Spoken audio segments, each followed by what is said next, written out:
नाम इसका विकसित भारत जी राम जी। राम आ गया तो राम के नाम को लेकर मुझे लगता है कि कांग्रेस पार्टी को आज आपत्ति हो रही है।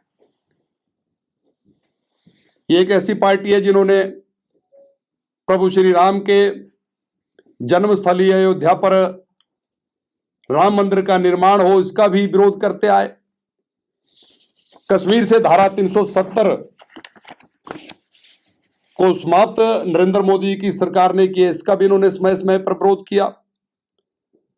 लेकिन आज जब इस योजना का नाम विकसित भारत गारंटी फॉर रोजगार एंड आजीविका मिशन ग्रामीण रखा गया, वीवीजी राम जी रखा गया, इससे भी कांग्रेस पार्टी को आपत्ति है।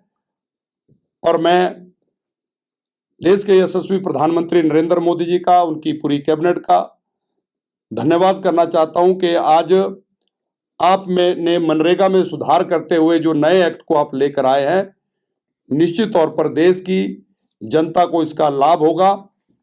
इसके लिए देश के प्रधानमंत्री जी का धन्यवाद करना चाहता हूं। मनरेगा तो 2005 में आया, उससे पहले 1960 से लेकर चाहे वो एनआरईपी हो, चाहे आईआरडीपी हो, चाहे वो जेआरवाई हो, चाहे एसजीएसवाई हो, ऐसी इस योजना में समय समय पर इसके नाम भी बदले गए हैं, इसमें अलग प्रकार के अमेंडमेंट्स भी की गई हैं। लेकिन पिछले लंबे वर्षों से जो मनरेगा में जो अनियमितताएं हो रही थी, जिस प्रकार की कमियां पाई जा रही थी, उन कमियों को देखते हुए इसमें सुधार करते हुए इसको नया रूप जो है नरेंद्र मोदी जी ने दिया है। संशोधन की जरूरत थी, नया एक्ट लाने की जरूरत थी, जिसमें अनियमितता ना हो, जिसमें भ्रष्टाचार ना हो, पारदर्शिता हो, लोगों को रोजगार मिले। इसके लिए नए एक्ट की जरूरत थी। देश के यशस्वी प्रधानमंत्री, भारत की सरकार इसीलिए विकसित भारत जी राम जी एक्ट 2025 जो है उसको लेकर आई है।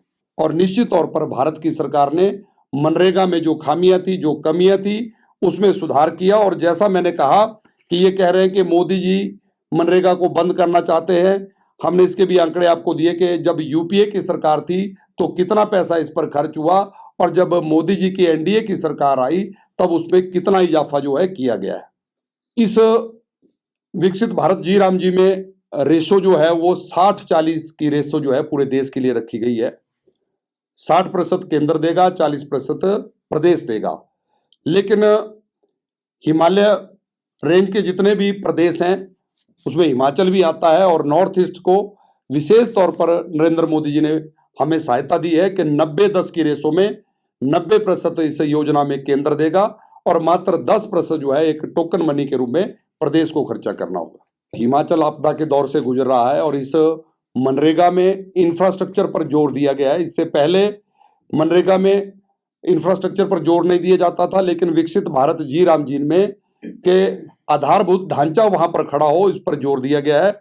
और आपदा की स्थिति में भी इसमें प्रावधान किया गया है कि कहीं पर आपदा आए तो विकसित भारत जी राम जी एक्ट 2025 में उसमें भी अनेकों प्रकार के प्रावधान किए गए हैं, जिससे हिमाचल प्रदेश जैसे प्रदेश को लाभ होने वाला है।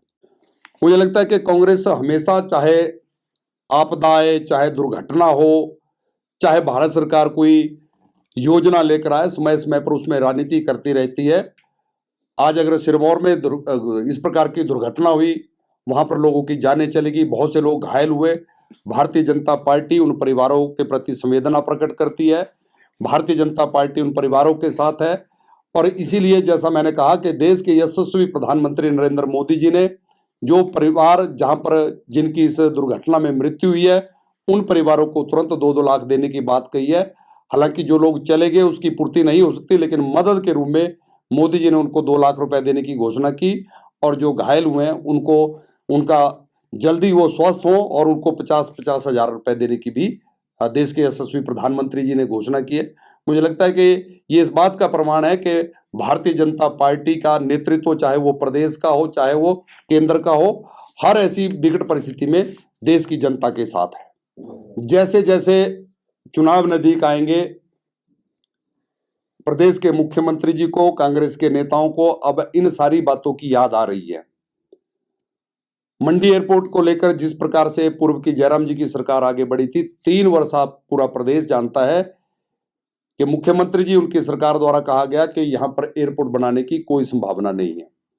लेकिन अब उनको लग रहा है कि चुनाव नजदीक आ रहे हैं, तो इसको लेकर अब अलग प्रकार से कमेटियां गठित करना और लोगों को ठगने का प्रयास जो है ये सारा किया जा रहा है। लेकिन जैसे ही हिमाचल में सत्ता परिवर्तन होगा, भाजपा की सरकार आएगी, हम इस ओर आगे बढ़ेंगे।